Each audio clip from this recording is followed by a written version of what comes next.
semuanya, masih bersama dengan kami dalam Berita Lampung.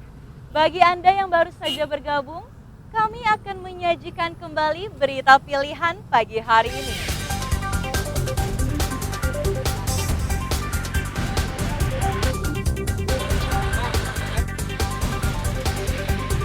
Gagal menyalip seorang pengendara motor tewas terlindas truk di Jalan Sumatera Lintas Tengah, Lampung Utara.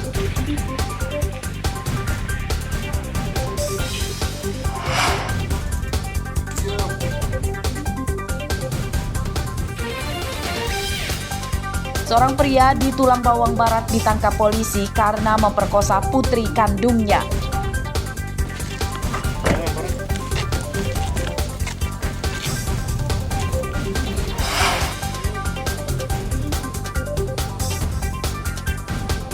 Polisi penembak polisi di Lampung Tengah divonis 12 tahun penjara. Keluarga korban protes dan akan banding.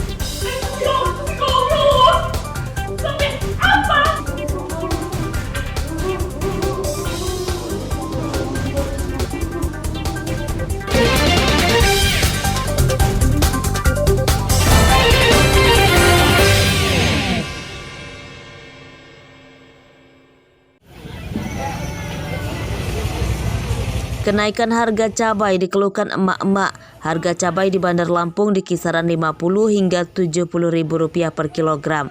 Kenaikan harga cabai dampak cuaca buruk serta tingginya curah hujan yang menyebabkan petani di Lampung dan Jawa gagal panen. Kenaikan harga cabai terpantau oleh Menteri Perdagangan Zulkifli Hasan saat sidak di Pasar Pasir Gintung, Tanjung Karang Pusat. Zulkifli menyatakan bahwa kenaikan harga cabai saat ini masih wajar. Untuk mengatasi kenaikan harga cabai, Menteri Perdagangan berencana akan meminta Pemkab dan Pemprov memberi subsidi harga cabai. Memang yang agak tinggi cabai, ya. Mulai musim hujan. Kalau musim hujan tuh biasa panen cabai suka gagal. Jadi cabai naik, tetapi jauh masih daripada harga yang dulu sampai 20.000 ya. Tadi cabai kira-kira 50.000 1 kilo. Bawang stabil harganya. Jadi cabai menaik sedikit, tetapi masih dalam batas yang kita bisa toleransi. Ya. Itu kalau itu apa 50.000, cabai jengki 45, cabai merah bisa 70, bisa 68. Ya kemarin lah, kalau stabilnya hari ini turunnya. Menteri Perdagangan juga menyatakan harga bumbu masak dan kebutuhan pokok lainnya masih stabil. Pada sidak ini, Zulkifli Hasan memborong cabai dan beras dengan uang yang diambil dari sakunya. Cabai dan beras itu kemudian dibagikan ke warga di pasar. Haris Susanto melaporkan dari Bandar Lampung.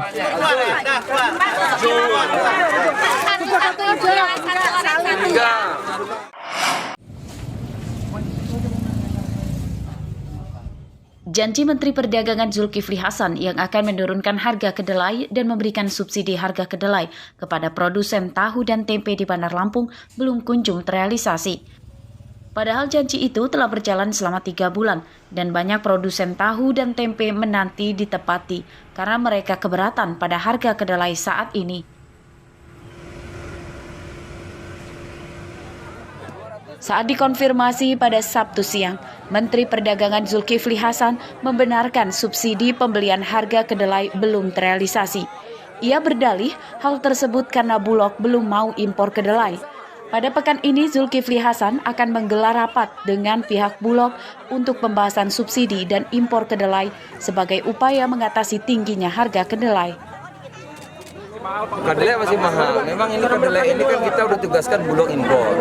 Kok sampai hari ini belum terlaksana? Saya mau cek lagi kenapa. Nah, biasa kalau berburu bayi itu kadang-kadang ada aja yang menghalangi ya. Kendalanya di mana, Pak? Bulog bisa impor, itu kedelai cuma 11.000 sekilonya. Ya. Ada intervensi khusus nggak, Pak? Kan? Ada intervensi khusus nggak dari Kemendak, Pak? Ya ini kalau memang saya nanti kita minggu depan rapat lagi, saya akan tanya. Kalau tidak kesulitan di mana kita datangi. Harga kedelai di Lampung pada Minggu siang tembus Rp14.000 per kilogram. Harga itu naik drastis sebab harga kedelai sebelumnya lama di kisaran Rp8.000 per kilogram. Banyak produsen tahu dan tempe yang bangkrut akibat kenaikan harga kedelai. Sejak kalau 14.500 sejak solar naik gitu. Oh.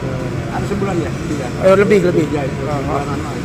Kita ngolah di sini aja, dari bahan baku dikurangin dikit, gitu kan.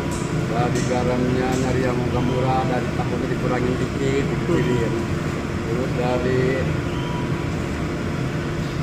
bikinnya juga nggak dikurangin juga.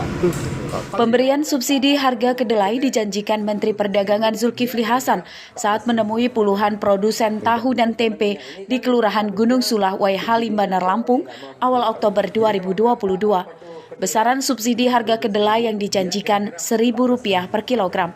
Para produsen tahu dan tempe berharap Menteri Perdagangan yang akan menyubsidi harga kedelai segera ditepati. Aris Susanto melaporkan dari Bandar Lampung. Agar harga itu ya kalau 12 ya 12.000 gitu.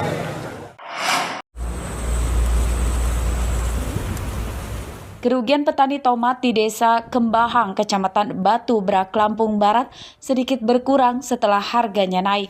Harga tomat di tingkat petani yang dibeli tengkulak kini Rp2.000 per kilogram.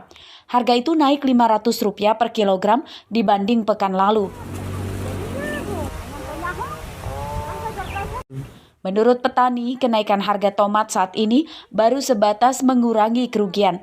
Petani belum untung dengan harga tomat Rp2.000 per kilogram sebab belum sebanding dengan tingginya modal, dampak kenaikan harga pupuk dan obat-obatan. Terlebih harga ini dialami para petani tomat yang baru panen perdana. Kalau kemarin sih 2.000, tapi entah kalau hari ini berapa nggak tahu. Nggak tahu. Kemarin pernah ngerasain 1.500 nggak? Pernah.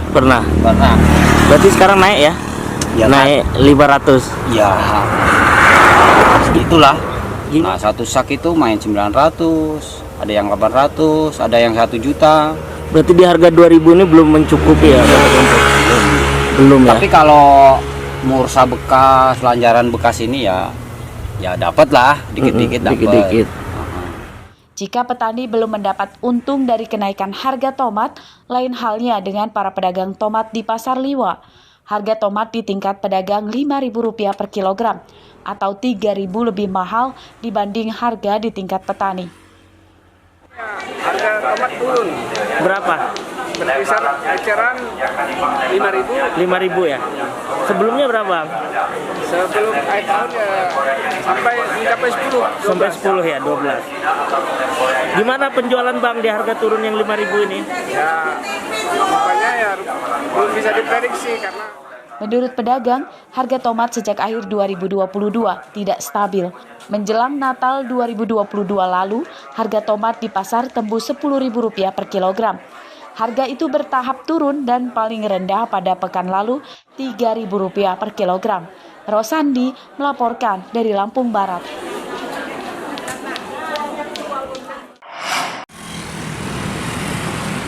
Kantor Dinas Kependudukan dan Catatan Sipil atau Disdukcapil Bandar Lampung Jumat siang disidak Wali Kota Eva Duyanda. Kedatangan Eva Duyanda mengejutkan para pegawai. Sidak ini untuk memastikan pelayanan pembuatan KTP, kartu keluarga, dan dokumen kependudukan lainnya berjalan lancar tanpa ada pungutan liar atau pungli.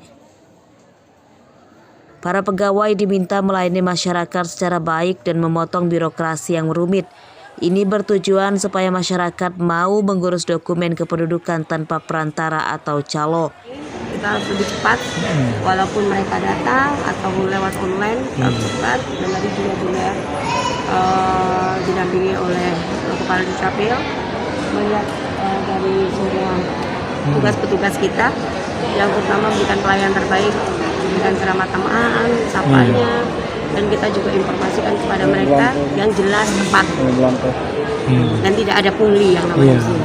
Kalau dari sini sih cukup memuaskan ya, maksudnya dalam arti di sini tuh langsung cepat gitu, nggak kayak yang lain. Nananya cepat, orangnya ramah, terus sudah sih itu aja. Eva Duyanda mengancam akan memberi sanksi tegas bagi ASN yang terbukti melakukan pungli. Para pegawai diminta berpikir 1000 kali jika melakukan pungli. sebab uang hasil pungli yang didapat tidak sebanding dengan sanksi yang akan didapat, yakni mutasi tugas hingga pemecatan. Jeffrey Arifin melaporkan dari Bandar Lampung.